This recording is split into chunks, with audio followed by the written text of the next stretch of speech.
Este programa, Historias de Gente Común, porque todos tenemos una historia, cuenta con el apoyo de las siguientes empresas rosarinas. Tengo una idea. La idea es el deporte. Sport 78. Rosarino por deporte. Más de 15.000 chicos de ligas infantiles de fútbol, asociaciones deportivas y un centenar de clubes de la región ya se sumaron al proyecto Venimos a divertirnos, para priorizar el juego y dejar de lado la competencia. Rosario es fútbol y cuna de grandes talentos. Por eso queremos que te diviertas, juegues tranquilo y sin presiones. Creo que es un gran incentivo para que sigan divirtiéndose, esforzándose, sigan apoyando este proyecto fenomenal. Es una idea muy interesante que ha llevado la municipalidad, que cuenta con el apoyo absolutamente de todos nosotros, de toda la gente que formamos parte del deporte.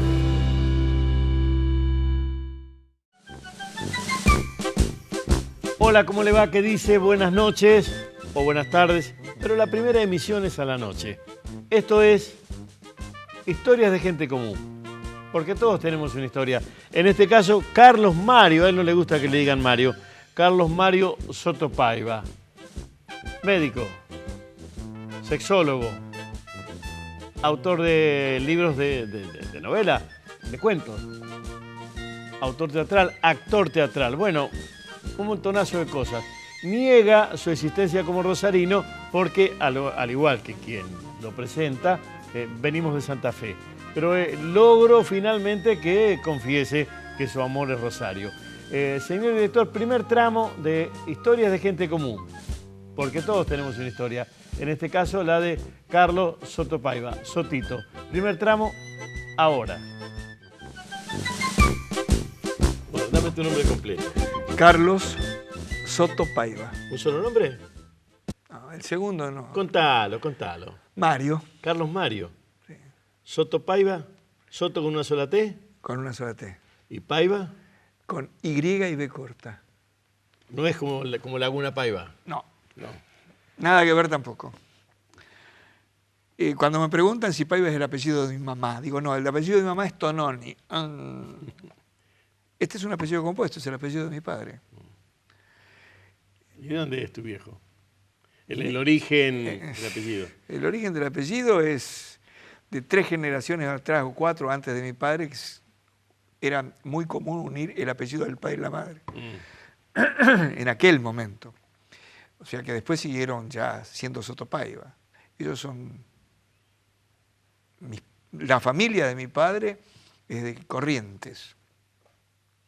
Paso de los Libres. Pero digamos que los antecesores serían españoles y portugueses. Digo, claro. por la Y.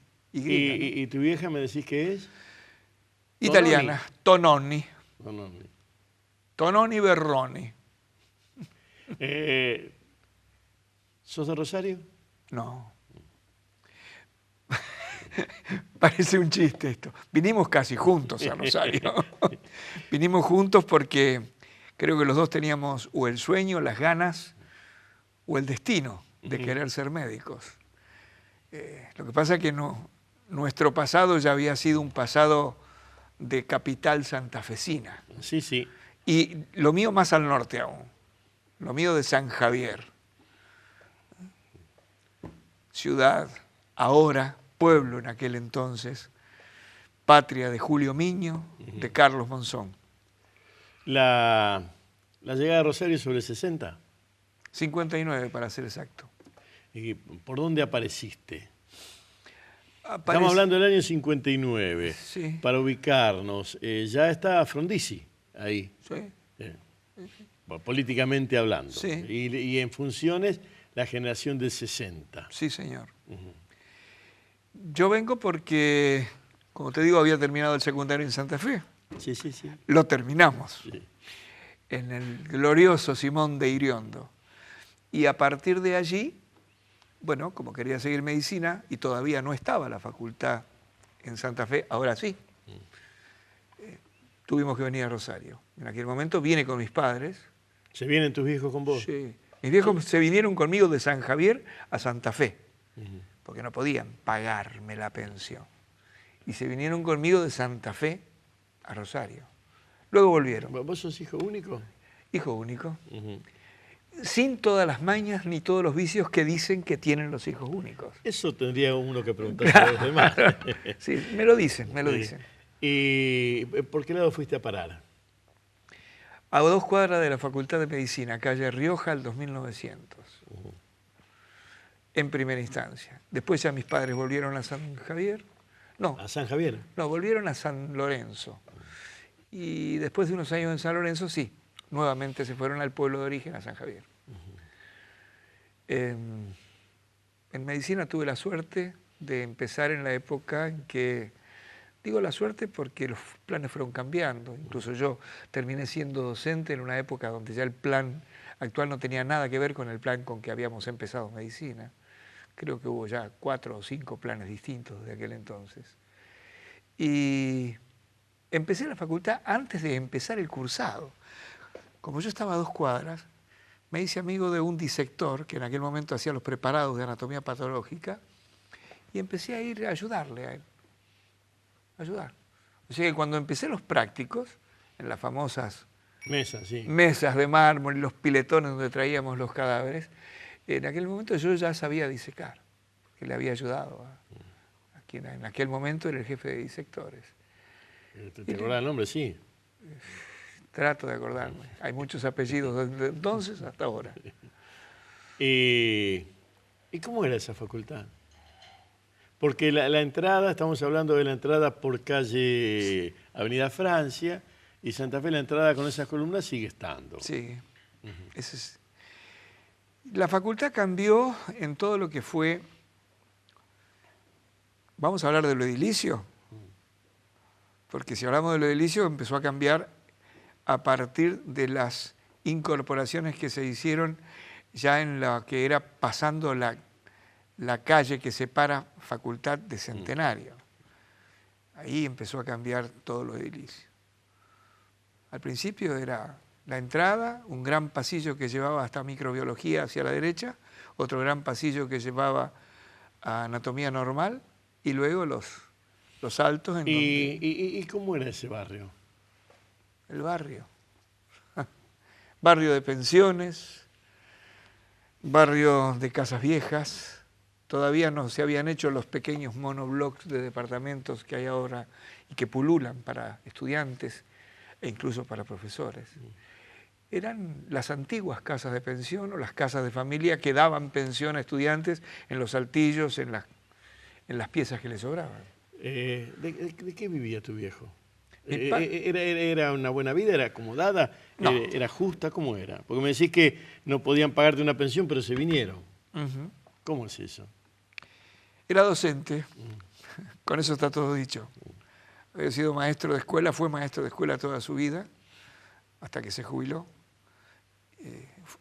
Mi madre había sido la administradora del hospital en San Javier y, por supuesto, cuando pidieron el traslado, mi madre vino a una oficina. Dejó de ser la administradora del hospital. En aquel momento el hospital de San Javier no es el que hay ahora, que ahora es un hospital regional. Y mi madre vino a una oficina y mi padre vino a una escuela como maestrito en una escuelita en los barrios casi marginales de Rosario. Luego pidió un traslado para poder tener por lo menos una jubilación a corto plazo y se fue al medio del monte santiagueño, porque ahí le consideraban, creo que 3 años por 1, algo por el estilo. Y allí estuvo, solito en el medio del monte santiagueño, en una escuela que era, en un cuento, vos leíste mi libro, hay un cuento que relata esa historia. ¿Y cómo era Rosario? ¿Te hiciste de amigos? ¿Había un café? ¿Qué había? Estaban todos los cafés típicos que rodeaban a las facultades, en donde por supuesto estaban el estudiantado y los profesores allí habituales. Estaban los cafés a donde concurrían los intelectuales, los escritores, los poetas, la gente de teatro.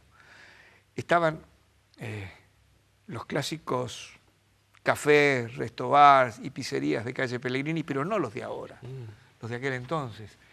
los que uno podía irse de uno a otro caminando a cualquier hora de la madrugada, y donde uno podía decir, che, hoy comemos un puchero de gallina en el Chaco, a las 3 de la mañana. Y después, sí, no, pero el café vamos a tomarlo en otro lado. Y el whisky lo tomamos en otro lado. El que tomaba whisky, el que tomaba ginebra, como mi querido amigo Laurencena, lo tomaba en otro lado. Era muy distinto Rosario. En un lugar donde se podía transitar y un lugar donde se podía compartir. El centro era el centro, lleno de cines, con trasnoches, en donde había una vida cultural que estaba prácticamente asignada por los teatros independientes, las publicaciones independientes, las revistas literarias de poesía y los núcleos de escritores y de dibujantes que tenían sus lugares de reunión. Yo no sé si hoy en día todavía está. Yo me sigo juntando con gente de teatro, con algunos colegas que a la vez compartimos actividades cinéfilas o literarias, pero yo no sé si aquellos lugares y esos recorridos siguen estando. Me parece que ya no. ¿Te sentiste en algún momento extraño en esa ciudad? No, yo soy un bicho de acostumbrarse fácil y me adapto a las circunstancias. Creo que el hecho de que estábamos siempre viajando de San Javier a Santa Fe, porque no te olvides que hasta los 11 años yo estuve en San Javier, pero veníamos muy seguido a Santa Fe. Y venir a Santa Fe para mí era el deslumbramiento, calcular, de un pueblo a orillas del río, a venir a una ciudad que tenía luces de neón, pizzerías y múltiples cines. Claro, yo era un habitué del Toré en aquel momento. Y digamos que ya Rosario no me pareció tan grande. Yo estaba muy acostumbrado a venir a Santa Fe. Por supuesto, al Santa Fe donde las funciones del cine eran continuadas, eran 3 películas y uno salía con olor a tierra y a pólvora de los balazos y las cabalgatas, y en donde la entrada costaba 80 guitas, con una porción de pizza en la pizzería central, en calle San Jerónimo, y en donde en el intervalo se compraban revistas usadas. ¿Y amistades en Rosario en esa época? Todos los que eran en ese momento... ¿Solo los de medicina? No, pero lo que pasa es que veníamos del secundario. Engler, Mendicino, Garcilaso, Aparicio, habían terminado conmigo en la misma división, en la división A, 5º año del Colegio Nacional. Y todos vinimos a estudiar medicina. Así que, si bien no estábamos alojados en el mismo departamento o pensión, que eran las cosas que se usaban, compartíamos sí los encuentros y en algunas oportunidades estuvimos en la misma comisión, en anatomía y en histología también. Después ya la vida nos fue separando y las carreras, en la medida en que siguieron nuevos ritmos, también se fueron separando, ¿no? Y lo tuyo era medicina y Rosario, ¿y en qué momento se te abrió más la cabeza? Si es que en algún momento se te abrió más la cabeza. Cuando vos decís se te abrió para hacer otras cosas. Claro. Siempre. ¿Tuviste que laburar para estudiar? Siempre. ¿De qué laburabas? Yo entré a trabajar, mi primer trabajo fue vender libros tocando timbres. Vendía un libro que se llamaba Para Padres, de un médico pediatra, y como nos daba un coordinador una hoja de ruta para salir todas las mañanas, nos reuníamos en un bar y nos daban una hoja de ruta, a mí esto de tocar timbres por ahí no me convencía mucho, entonces me inventé un guille, como me gustó siempre la fotografía y las actuaciones, entonces hice un pequeño audiovisual, con aquel momento lo que eran diapositivas, entonces en vez de ir tocando timbres empecé a visitar escuelas, en donde daba un audiovisual sobre lo que eran los habituales accidentes dentro del hogar, en itinere y dentro del colegio, y a partir de allí vendía varios libros en una sola sesión que duraba 1 hora y cuarto. Ese fue mi primer trabajo, pero como no daba mucho, luego conseguí un trabajo de enfermero en una fábrica de lo que era el cordón industrial en Cerámica San Lorenzo. Entré a trabajar como enfermero del departamento médico de Cerámica San Lorenzo. Allí tuve una experiencia maravillosa, no solamente porque aprendí lo que quizás en la facultad no me hubieran enseñado. Sí, casi seguro que no. Que era el contacto permanente con el accidente, con la emergencia, sino que era como tener un profesor para mí solo. El doctor Mariani, que fue después jefe de la cátedra de cardiología y autor de libros de cardiología, era él médico del turno tarde. Era como tener un profesor de la facultad para mí solo toda la tarde, todas las tardes, con quien compartimos infinidad de momentos y que fue para mí una persona excepcional. Pero tuve allí una experiencia maravillosa porque es el primer intento y la primera experiencia registrada en el país de un teatro fundado en el seno de una planta industrial. Yo allí creé un teatro, que si bien era un teatro dependiente, participamos en festivales de teatros independientes en todo el país y en toda la provincia. Ese teatro fue formado con obreros y con empleados administrativos y me dieron carta libre hasta un determinado momento en que por el contenido de las piezas y de los poemas que decíamos, un día me llamaron, me dijeron que no, que yo tenía que someter los guiones previamente a ver si se podían hacer, entonces le dije, no, a mí acá me pagan por enfermero, seguiré siendo enfermero, pero el teatro desaparece. Duró 3 años y pico, 4, una hermosa experiencia. Está registrada. En aquel momento la Capital me hizo una nota, primera experiencia de un teatro en una empresa fabril, etcétera, etcétera, etcétera.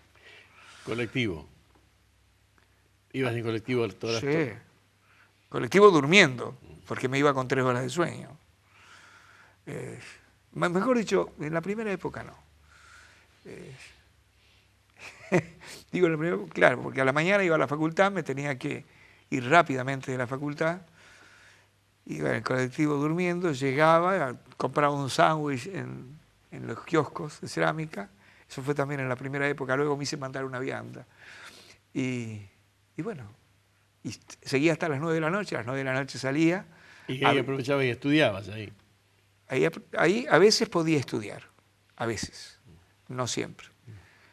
Y a veces, en vez de estudiar, tenía que hacer los guiones para los que venían los ensayos. O sea que el fin de semana a veces había que volver a la fábrica, pero a ensayar o a dar funciones, ¿no? Porque este grupo de teatro que creé transformó lo que era la cantina comedor de la fábrica en un salón con escenario, cámara negra y todo, que fue realizado allí por los mismos operarios. Hicimos comprar un proyector Pelar Bolex de 16 milímetros, en donde por contacto con embajadas y con consulados dábamos proyecciones de películas documentales y educativas los sábados a la tarde para todos los familiares de los operarios. Eso fue una experiencia maravillosa, maravillosa. Y calculo que sí, porque a una hora te acordás de eso. Y como me acuerdo hasta el punto de que, bueno, vos sabés que Oscar Moreno y Omar Tiberti publicaron, y no hace mucho tiempo salió ya a librería, un libro que se llama Una utopía teatral, en donde está registrada prácticamente la historia del teatro independiente en Rosario y zonas aledañas a lo largo de muchísimos años. Bueno, allí en ese libro figura no solamente esta experiencia, sino todas las otras en donde, desde el punto de vista teatral, participé, ¿no?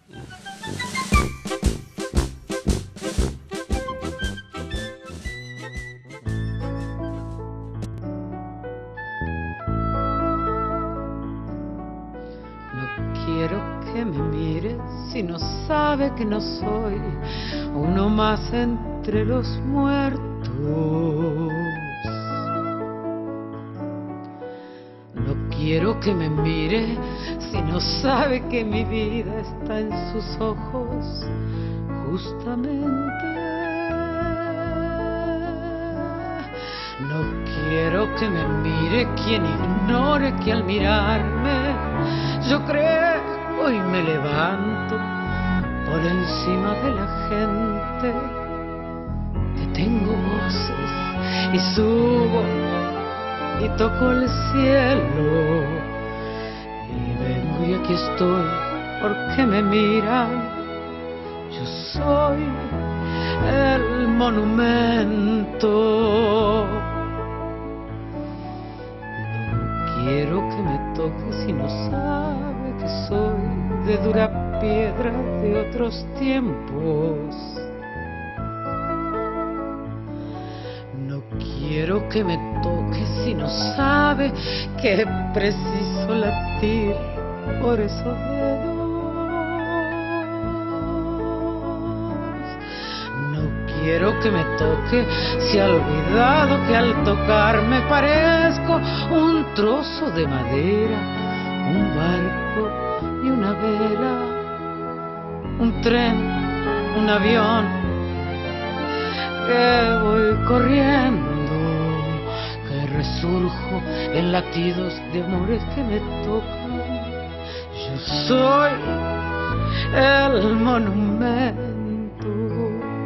Yo quiero que se sepa que nunca estuve quieto. Yo quiero que se sepa que sigo siendo un sueño.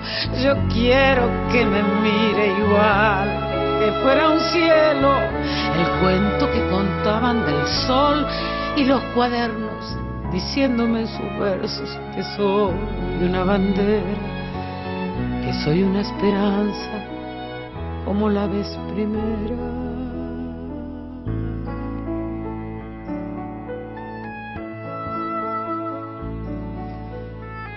No quiero que me mire si no sabe que mira su rostro en un espejo. Yo quiero que me mire recordando que soy como la gente.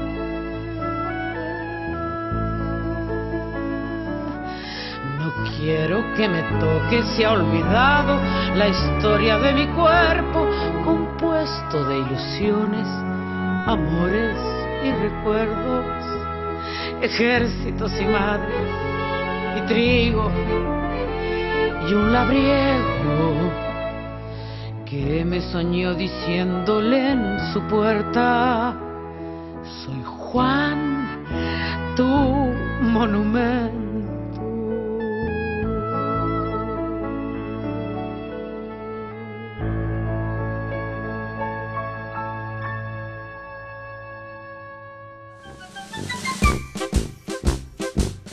Carlos Mario Soto Paiva, segundo tramo de la historia de gente común, porque todos tenemos una historia. En este caso, Soto Paiva, Sotito, cada cosa cuenta Soto Paiva. Vamos, señor director, historia de gente común, porque todos tenemos una historia. La de Soto Paiva es la que nos ocupa en este caso. Señor director, ahora. Cuando empiezan las prácticas de las especialidades en medicina, que ya llevan otro tiempo y otro armado, porque estaba dividido en una etapa común y después la etapa de todas las especialidades con nombre propio, ¿no? Claro. Más allá de las clínicas. ¿Ahí cómo te manejaste? Yo me manejé ¿Seguías así. trabajando en cerámica como enfermero? No. Yo me fui de cerámica un año antes de recibirme, porque si no, no me recibía más. Mi carrera ya de por sí fue irregular. Irregular porque perdí 2 años de colimba. ¿Por qué 2 años de colimba? Porque me tocó Marina. ¿Y dónde fuiste? Estuve los primeros 6 meses como infante de Marina, Bicho Verde, en Puerto Belgrano, y luego, como era la primera vez que en Marina se hacía un curso de oficiales de reserva para todos los que eran estudiantes universitarios, todos los que en aquel momento éramos universitarios, hicimos ese curso, porque era la forma de librarse del entrenamiento feroz que tenía el infante de Marina. Para colmo era 62 y 63, o sea que al mes y pico de estar, a los 2 meses creo, de estar, digamos, incorporado, vino la primera revolución, lo echaron al flaco Frondizi, y como infante de Marina teníamos de todo, ¿no?, para hacer.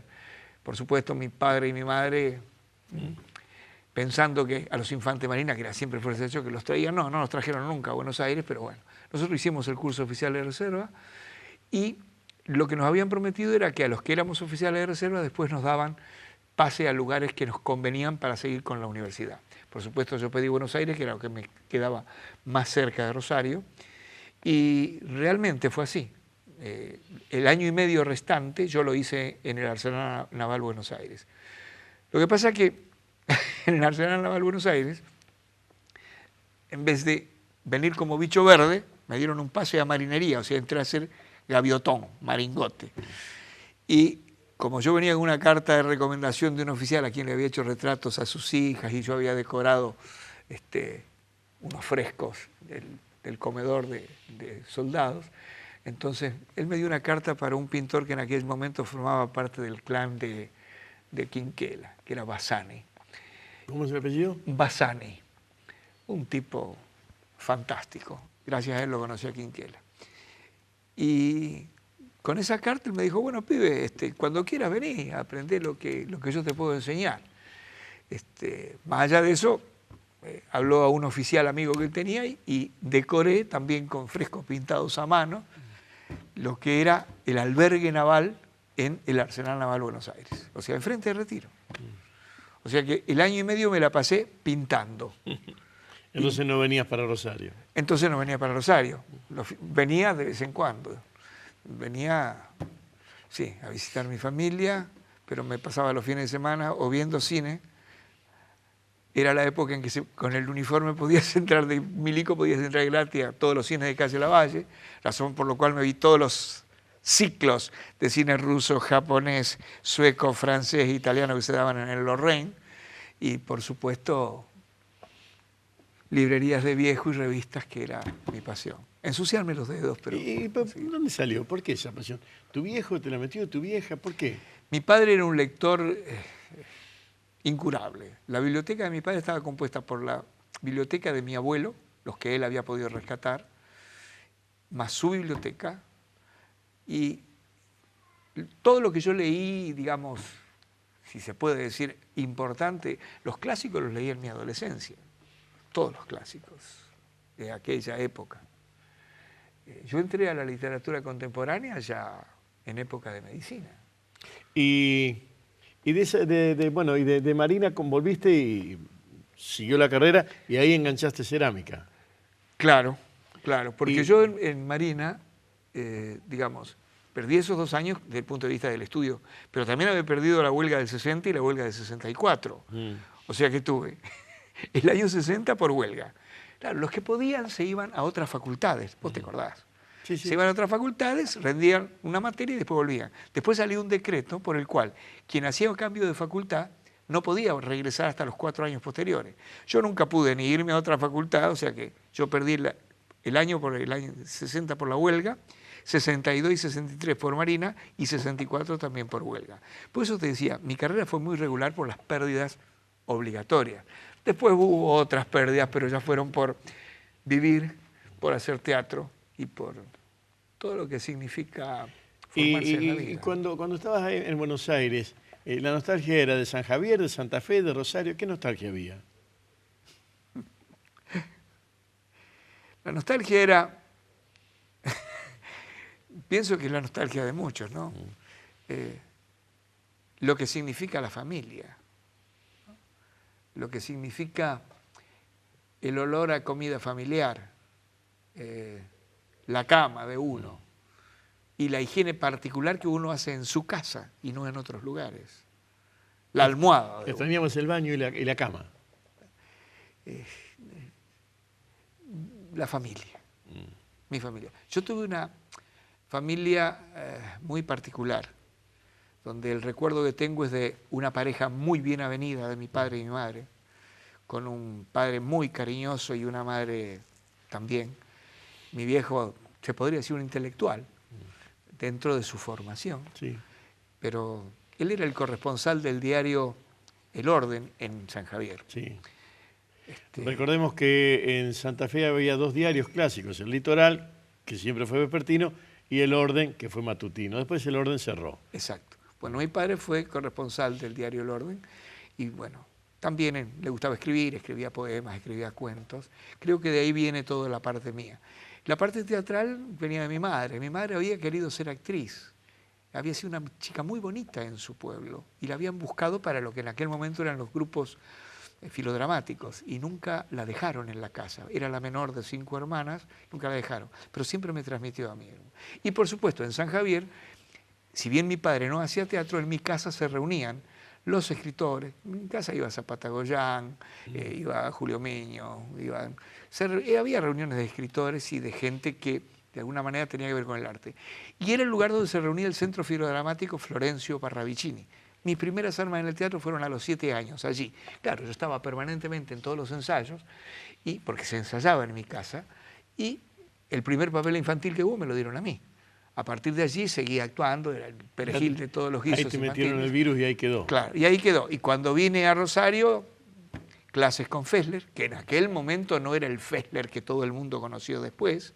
Me conecté con los 21, vos los conociste, que después se fueron a Latinoamérica y no volvieron nunca más, a Centroamérica, digo. Después volvieron algunos de los Catania. Y cuando vine a Rosario, ya sí, me conecté al movimiento teatral independiente, en primera instancia con el Faro, porque Oscar Moreno había sido mi profesor. Formé el primer grupo de teatro independiente en San Lorenzo, eso fue antes de la fábrica, ¿no? Luego formé el grupo dentro de la fábrica y seguí haciendo teatro. ¿Y medicina cuándo te recibiste? ¿De qué te recibiste? ¿De actor en medicina? ¿Cómo es eso? Me recibí de médico. Me recibí de médico con estas irregularidades de carrera y empecé a hacer una concurrencia en psiquiatría en el Hospital Italiano. Porque quería ser psiquiatra, porque dentro de las cosas que medicina me había mostrado y dentro de lo que yo veía y dentro de lo que había sido mi tarea de médico interno, que la hice en el Instituto Médico Regional en San Lorenzo, yo dije, bueno, en lo que más puedo tener acceso a mis locuras y a la medicina era psiquiatría. Y empecé a formarme en psiquiatría. Ya estaba en mi segundo año de la especialidad. De concurrencia, sí. Por concurrencia, no por residencia. Era la concurrencia, que debía ser 4 años, y luego rendirla. Y ya veo en una revista clínica que se da un curso sobre sexología. A mí siempre me había interesado, más allá de los aspectos prácticos, broma habitual, me había interesado, había leído mucho a Javel Okellis, había leído ya Freud, por lo menos un par de cosas de él que me habían movilizado bastante, y me habían interesado temas particulares, porque cuando a Sade se lo lee bien... ¿A quién? A Sade. Sí. Se lo lee bien. No como lo lee la gente habitualmente buscando lo que no es Sade, sino después de haber leído ensayos sobre Sade y leer a Sade bien, me despertó la inquietud de saber cosas vinculadas a estos aspectos de lo que sería la psicopatología sexual, ¿no? Así que me fui a hacer ese curso a Buenos Aires. En ese curso en Buenos Aires, que lo dictaba en aquel momento quien fue mi maestro, el doctor Segú, que fue un pionero del Segú. Doctor Héctor Francisco Segú. Él era ginecólogo, psicoanalista y el prácticamente creador de la Sociedad Argentina de Sexualidad Humana. Bueno, me voy a ese curso. Éramos 43 los inscriptos. El curso duró 2 meses, yo iba y venía, ¿no? Me quedaba de lunes a viernes, completaba con las guardias, los sábados y los domingos. Y un día, según me dice, doctor, ¿usted qué hace acá? Le digo, bueno, esto me interesa. Dice, ¿usted sabe que es el único del interior? Le digo, ¿no? Dice, los otros son todos de Capital y Gran Buenos Aires. Usted es la única persona del interior. Entonces le conté, bueno, cosas que él ya sabía, pero a mí me interesó siempre. Sí, dice, nosotros vemos con el doctor De Angeli, que estaba allí, y otro más, eran 4. Era un antropólogo, un médico psiquiatra y forense, él que era ginecólogo y psicoanalista, y otro que era un sociólogo. Los que conformaban el núcleo formal. Dame las ramas del saber. Sí. Había entonces un sociólogo, un antropólogo, ginecólogo y psicoanalista. Con conocimiento de análisis. ¿Y el cuarto? Y un psiquiatra que era forense a su vez. Psiquiatra forense. Sí. Así que, dice, nosotros vemos, dice, usted levanta la mano, que hay cosas que por allí de pronto está interesado. Sí, le digo, me interesa. Dice, yo le voy a hacer una propuesta. Bueno, usted dirá. Dice, ¿le gustaría aprender con nosotros? Dice, no le estoy ofreciendo trabajo. ¿Le gustaría aprender con nosotros?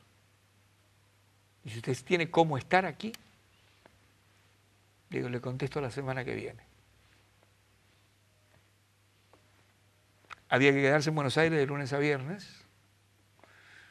Yo estaba haciendo guardias, era el más antiguo de las guardias del Instituto Médico Regional, y por supuesto no tenía plata para mantenerme en Buenos Aires. Hablo a unos primos que me habían dado albergue durante mi año y medio de permanencia en Buenos Aires. Le digo, che, ¿todavía está la piecita mía que cuando era Colimba? Sí, para cuando vos quieras. Le cuento esto y me dicen, bueno, venite, yo te consigo acá a 2 cuadras, hay una clínica, te consigo para hacer guardias acá. Dice, ¿y tenés tu pieza? Hablo a mi casa, que ya estaban de vuelta en San Javier. Le digo, ¿me pueden tirar algunos? Unos poquitos manguitos, ¿no? Sí, me dice mi viejo, algo te tiramos. Así que arreglo para hacer guardias exclusivamente los fines de semana, te podés imaginar. En el Instituto Médico Regional, quien le sacara el fin de semana, los muchachos estaban como locos de contentos. Y así empecé. De lunes a viernes en Buenos Aires, venía a las madrugadas de los sábados, hacía guardia sábado y domingo, volvía a irme a la madrugada de los lunes.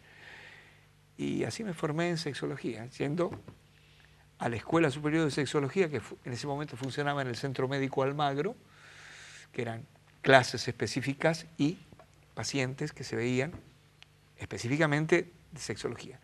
Y tuve la suerte de que Según me llevara con él a su consultorio a aprender la técnica y la dinámica de atender parejas, porque él atendía fundamentalmente parejas. O sea que todo lo que era la estrategia de la atención de parejas, específicamente en sexología, la aprendí con Según. ¿Y eso qué año era más o menos? Y esto era el año, espera un poquitito. Porque por lo que me estás diciendo eso es 70 más o menos. Finales de la década. Finales del 70. Sí. 75 en adelante. Sí, hay algo muy claro. ¿Estaba vivo Perón o no? No. Si estaba vivo Perón es anterior al 74. No, fue después del 77. Fue después del 77. Entonces más duro todavía, porque con el milicaje hablar de sexo ya era medio loco. Era muy loco.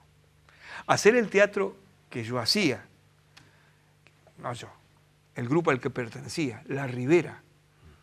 Hacer teatro en La Ribera era decir, paro la mano, paro el taxi con esta mano, escribo con esta mano y todo lo demás. Estábamos en La Ribera. Vos fuiste a los espectáculos de La Ribera. Sí. El contenido de La Ribera en la época en que yo entré, porque La Ribera tuvo prácticamente 3 épocas. La primera época, cuando la dirigió,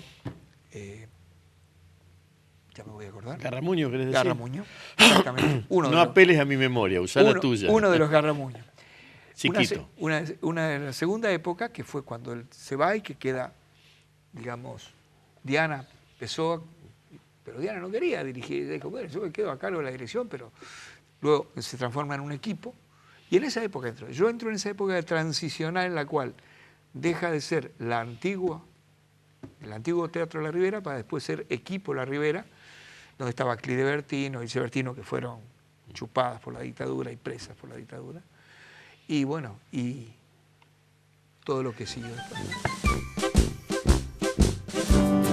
Más de 15.000 chicos de ligas infantiles de fútbol, asociaciones deportivas y un centenar de clubes de la región ya se sumaron al proyecto Venimos a divertirnos, para priorizar el juego y dejar de lado la competencia.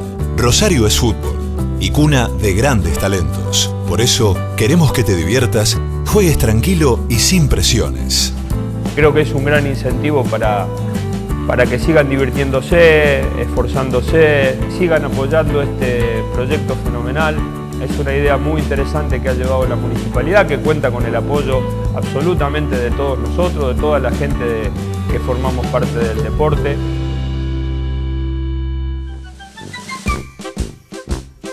Tercer tramo, último tramo de Historias de Gente Común.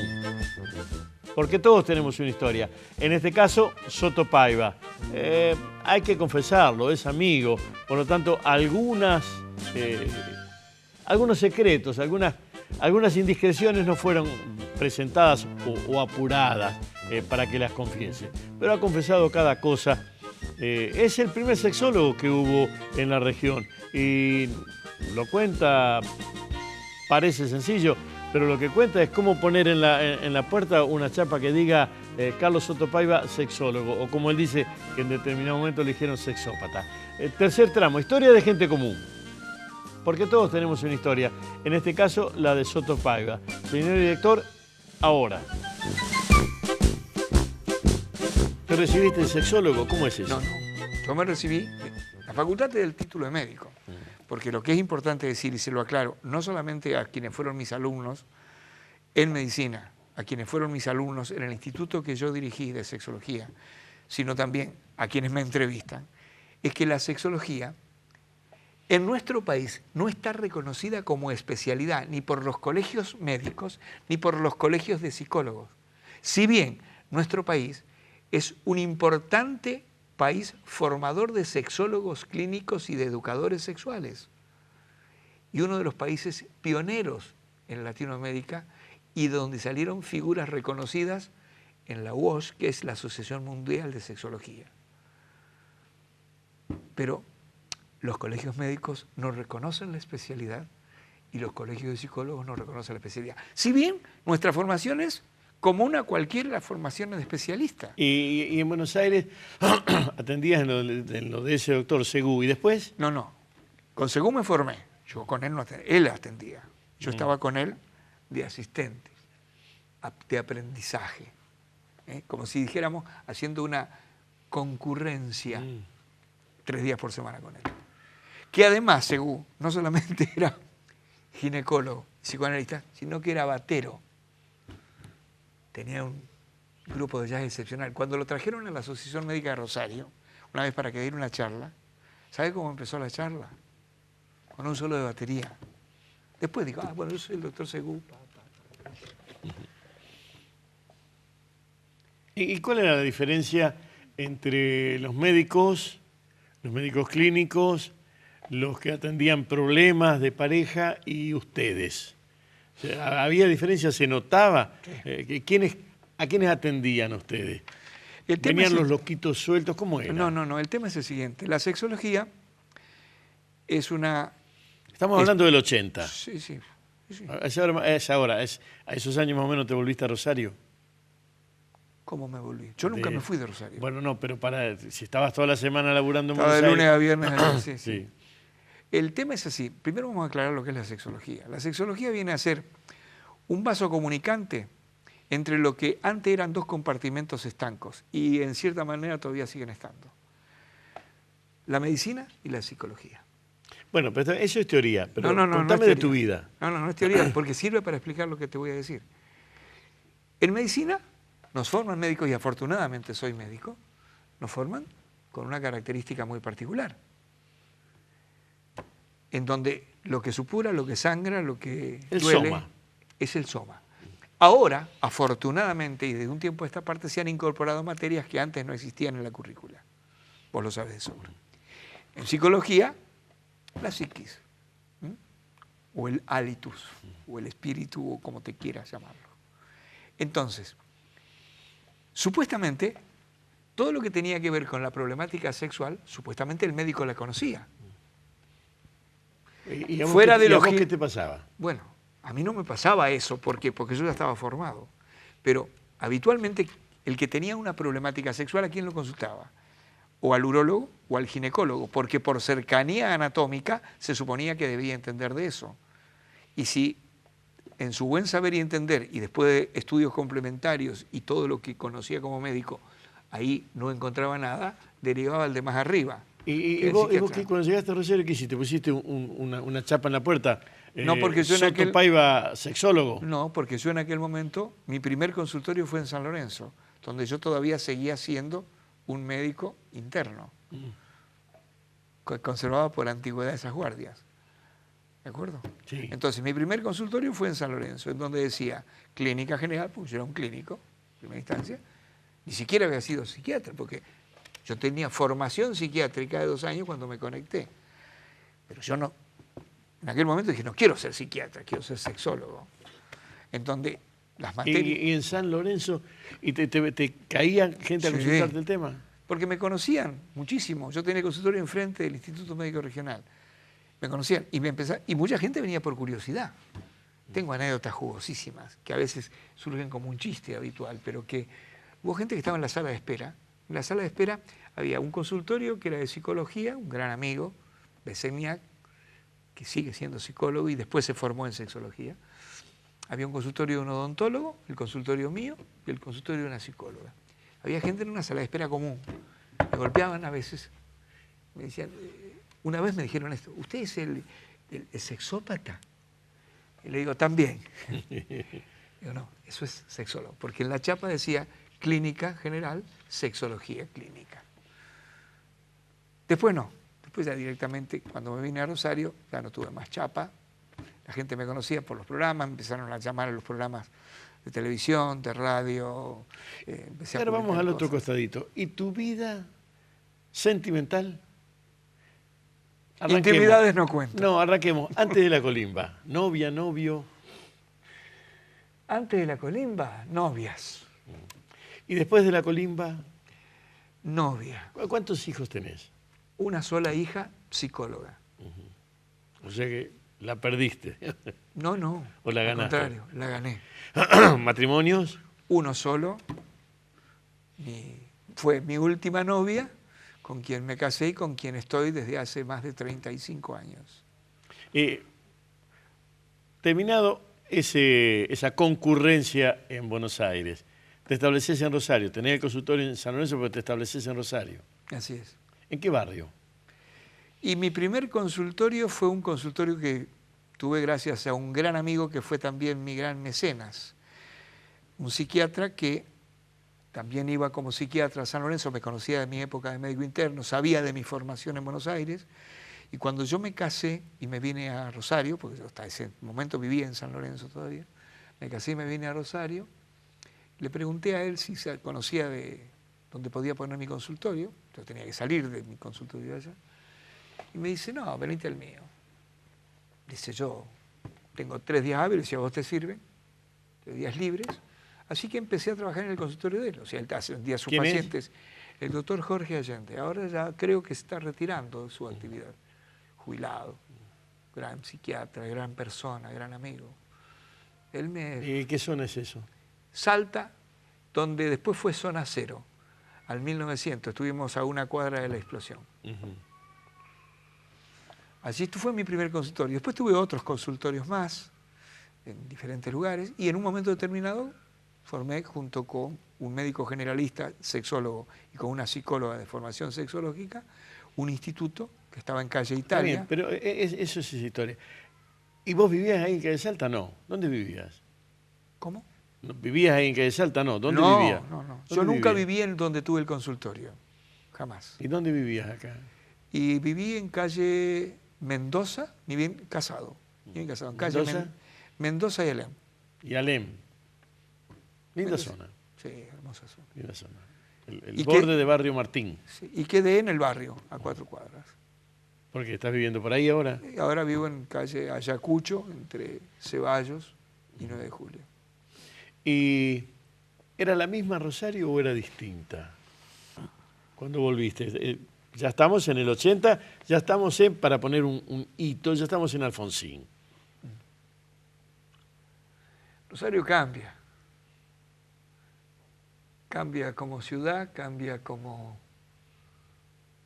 lugar de tránsito, y cambia como... ¿Te encontraste con los mismos amigos que en el 60 tuviste? No, muchos habían dejado la carrera, muchos se habían recibido. Yo fui el que más tarde me recibí, por todas las cosas que conté. Hubo gente que dejó la carrera, gente que se recibió y se fue a lugares del interior del país. En general, con quienes vinimos a estudiar medicina, nos seguimos frecuentando. Salvo Aparicio, con quien sigo teniendo una amistad y salvó mi columna. Cuando hice 2 hernias de disco, el gallego, Paquito, me dijo, no, yo no te opero. Esto se hace así, así, así, así, así. Y salvó mi columna. Y la sexología, ¿te dio amistades o contactos profesionales acá en la región? De todo. Me dio contactos profesionales, me dio amistades. ¿Qué amistades? Gente que de pronto fueron pacientes míos y después se casaron y de quienes me llamaron para que sea su testigo de bodas. Y algunos, el padrino de sus hijos. Sí. Ahora, y algunos después se separaron y me vinieron con su nueva pareja. Ahora, yo te escucho y me parece que vos me estás ocultando tu casa con esto. Para nada. Para nada. ¿Podías vivir de la medicina? Lo que pasa es que la medicina en mí tuvo 2 vertientes. una vertiente que era de algún grado de dependencia institucional. Yo fui auditor muchos años. ¿De? De muchas obras sociales. Fui auditor de IAPO, de PAMI, de OSFAMI, de ISPICA, de muchas obras sociales. Y, por otro lado, tenía mi especialidad, que como no había muchos, realmente trabajaba muy bien en mi consultorio. Y como no trabajaba por obra social, porque ninguna obra social... Yo tuve una... No lo reconoce. Bueno, años, décadas sin reconocer la psicología, o sea que no. No nos asombremos. Pero te quiero O decir... sin reconocer los implantes o las cirugías de nariz y tantas otras cosas que se corresponden con acomodar tu cuerpo y tu cabeza o tu alma a otra figura. Fíjate, ¿no? que hubo un congreso en donde un gran maestro en aquel momento dijo: hay que tomar una decisión. O se mienten diagnósticos para recibir el papelito de la obra social, o no mentimos diagnóstico y nos arriesgamos a que todo sea cash. Yo decidí no mentir diagnósticos. O sea, no trabajar por obra social, no recibir el papelito. Mi consulta vale tanto. Porque si no, había que mentir un diagnóstico para que te den el papelito que después cobrar en la obra social. ¿Es una enfermedad lo que vos atendés? ¿Es una desviación? ¿Qué es? ¿Qué fue cuando arrancaste? Un síntoma de muchísimas cosas, con una multicausalidad tremenda. Dentro de las disfunciones sexuales, tanto del varón, de la mujer como de la pareja en su totalidad, hay una multicausalidad. Hay problemas... Para ahí. Sí. Y la sociedad, allá cuando aprendías en la concurrencia con Segú, y ahora que estamos en el siglo XXI, la sociedad, y por eso tus pacientes, ¿cambiaron sus enfermedades o su sintomatología? ¿Son las mismas multiplicadas? ¿Hay más? ¿Son diferentes? Lo único que se agregó es la aparición del VIH. Lo único que se agregó. Porque vos sabés que oficialmente e internacionalmente en el 82 prácticamente se da a conocer. Con muy mal nombre, con muy mala prensa, hasta que se descubre lo que realmente es. Lo demás no hay nada nuevo. Nada nuevo. Más. Hay más ignorancias porque hay mayor cantidad de presiones socioculturales para una educación sexual que no ha progresado y para infinidad de frenos mentales y de lastres socioculturales que se traen y de mitos sobre la sexualidad que hacen que un varón, una mujer, ya sea un adolescente, un maduro o una persona de tercera edad, tenga las mismas problemáticas, con una diferencia, que ahora se acercan espontáneamente a consultar, antes eran derivados. 2 o 3 preguntas básicas. Me dijiste que de lo que tenías nostalgia era de la casa, en realidad hablaste de la cama, hablaste de aromas. ¿Qué comida es la que pensás que debes guardar, debes llevar con vos?